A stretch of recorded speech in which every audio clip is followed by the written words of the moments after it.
Do social networks like Facebook or G+ give more personal freedom, or do they take it away? Well, those too mistreat the users. For instance, by requiring users to give their real names.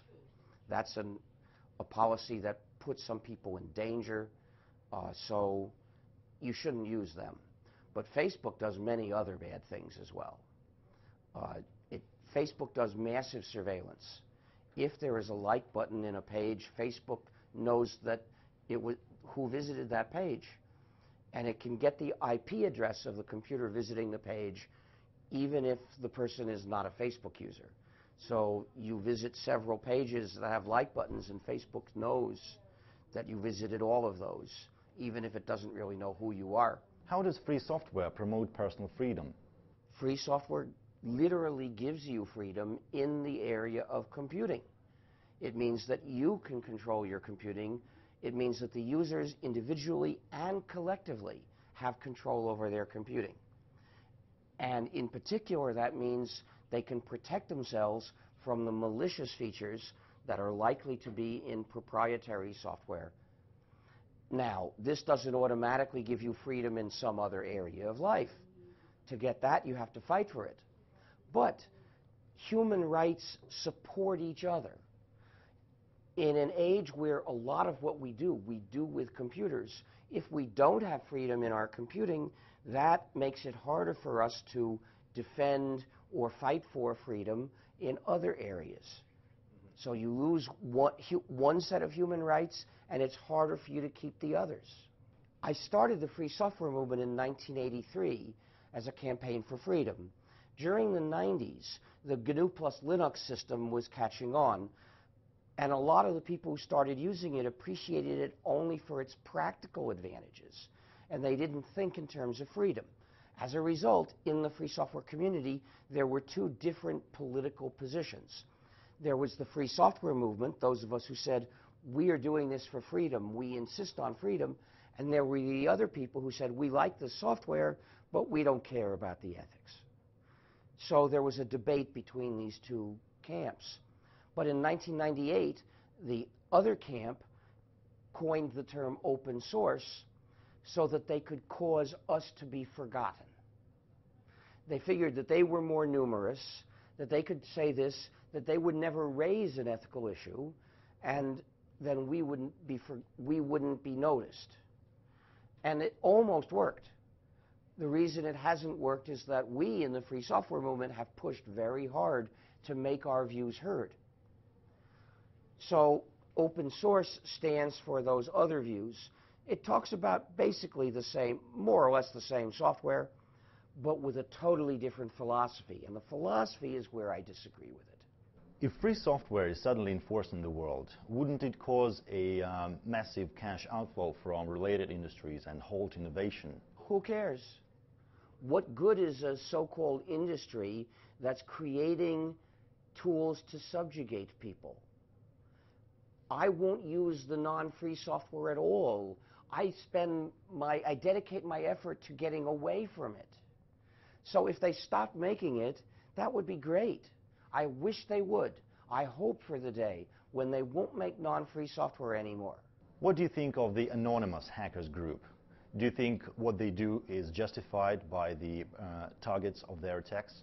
The anonymous protests, for the most part, work by having a lot of people send a lot of commands to a website, and it can't handle so many requests. This is equivalent to how a crowd of people going to the door of a building and having a protest on the street. It's basically legitimate. And when people object to this, let's look at who they are and what they do. Usually they're people who are doing much worse things. And now a question from a Facebook user, Federico Capuano. What do you think about the phenomenon of open wireless community networks, the grassroots alternative to wireless access coverage developed by municipalities? Well, I think that they theoretically can be a very good thing, assuming that you can run them without proprietary software. And if I needed a proprietary program to connect to one, I wouldn't connect to one. But the big question is, will they be gatewayed to the internet? Because if they're not, then they're not going to do much good for you. You know, if there's a community network in your community and you can connect to the computers of the other people who live near you, well, how many of them do you know? And how many of the people you know live near you? Not so many. Exactly. So the point is that a localized network that, say, deals with your town, it won't do you much good. A user named Ivan Marjanovic asks, what do you think about carrier IQ and collection of user data by mobile operators in general? Well, this is an example of malicious features in non-free software. Those mobile phones are being run by non-free software, so it's no surprise that they have malicious features in them. The most commonly used non-free programs do. Do you think USA is becoming hostile to competition and innovation as the companies like Apple and Microsoft are gaming the system? I have to point out that innovation is not my highest value. Human rights are my highest value. So I don't want to get into the sort of dialogue that treats innovation as if it were the primary goal. But to some extent, with software patents, the U.S. has become a dangerous place for software development, including innovative software development, because when a program is innovative, that means it has some new ideas in it. But it also has lots of well-known ideas in it. A large program combines thousands of ideas. So if you've got some new ideas and you want to use them, in order to use them, you've got to combine them with a lot of other ideas that are well-known. And if you're not allowed to do that because those other ideas are patented, you can't use your new idea. Do you think there's a place for patents in less software tech, like normal engineering? There should not be patents in the software field at all. Patents should not affect software. It's dangerous to software developers and users to allow patents to interfere with them. By the way, how do you think, how much control should the USA have over the internet? No more than anyone else. Which is? Well, basically, Would there be any control at all? I don't think it would be safe to have any global control over the internet, because we could predict that that global control would work for the empire of the megacorporations and it would attack human rights. What can be done to make the commercial world use freeware and shareware? What would I do to convince companies to use free software? I hope that they will for their sake. But I don't push hard to convince companies to switch to free software because it's not efficient use of my time. If somebody's not inclined to listen to me, it's better if I speak to someone else. Why is Microsoft always plagued by viruses and faults? Well, it's to a large extent because of some design decisions that they've made that created vulnerabilities. I don't know why they made those decisions, but I can't say whether they made those decisions for the sake of vulnerability. I'm sure that they heard the arguments that those decisions would lead to vulnerabilities, because people have known that for a long time. What pushes people to download products without permission of its authors? Like, is it stinginess or software? I have no idea, but I disagree with the usual views about that. Why is it bad to use an unauthorized copy of a proprietary program? Because it's proprietary.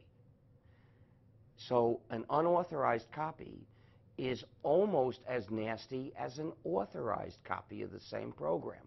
They're both nasty because they're proprietary. The users don't have control over them.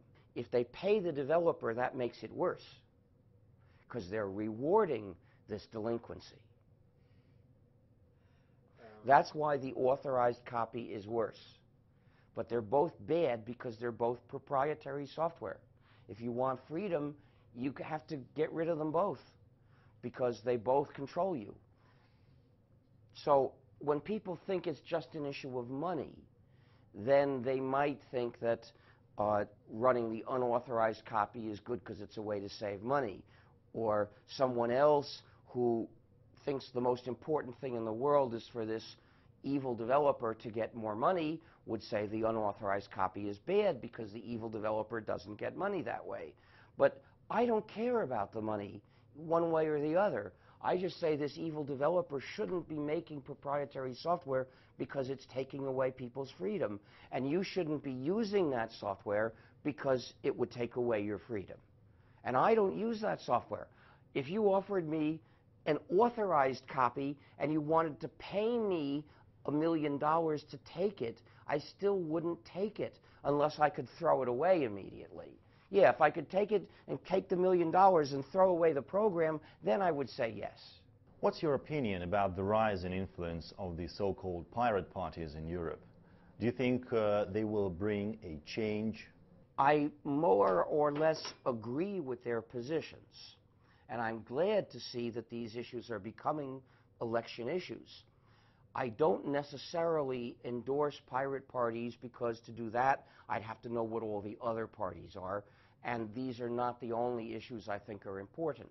For instance, putting in a limit on global heating is extremely important. Many pirate parties don't take a position on that. So I might choose to support a Green Party instead.